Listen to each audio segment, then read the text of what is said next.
Amma məndə biraz hansısa qorxular var idi içimdə, fikirlər var idi.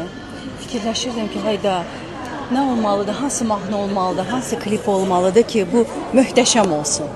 Nəsə fikirləşirdim, illər keçirdi, amma mən qərara gələ bilmirdim. Və deməli biz Araşla müzakirə elədik bu məsələni. Araş məni çox ruhlandırdı əslində.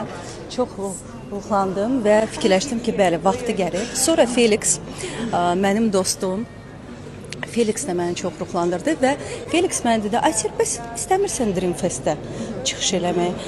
Mən də fikirləşdim ki, oy, bilmirəm, falan. No, artıq biraz ruhlanmışdım da.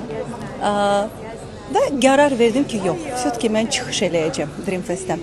Və bilirsiniz, mən o qədər sevindim ki, sonra doğrudan sırf Dream Fest'dən mən başladım. Çünki həmişə fikirləşirdim, yəni ki, hansı mahnı olmalıdır, hansı klip olmalıdır. Yəni ki, çətin gəlirdi biraz mənə də ki, möhtəşəm olsun, partlayış olsun.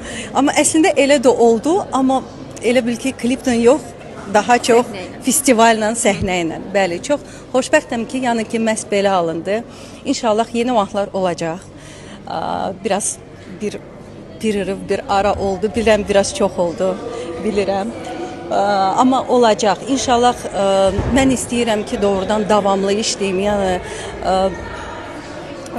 çoxlu mahnılar, nə bilim, qısa zaman üzərində bu yaxınlarda çıxartmaq istəyirəm. Bilirsiniz, yox. Hətta mən istədiyim, mən özümü elə rahat hiss eləyirdim. Mən başa düşə bilmirdim ki, niyə? Birinci günü, yəni ki, 12 il geçmişdi son dəfə səhnədə olduğundan sonra. Birinci günü artıq səhnədən qabaq, əlbəttə ki, biraz mandraj biraz var idi, çünki 12 il keçib falan.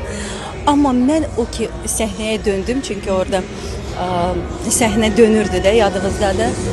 Və vallah sizə deyim, mən o səhnəni görəndə, insanları görəndə elə hissiyatı idi ki, vallah elə bil heç getməmişəm.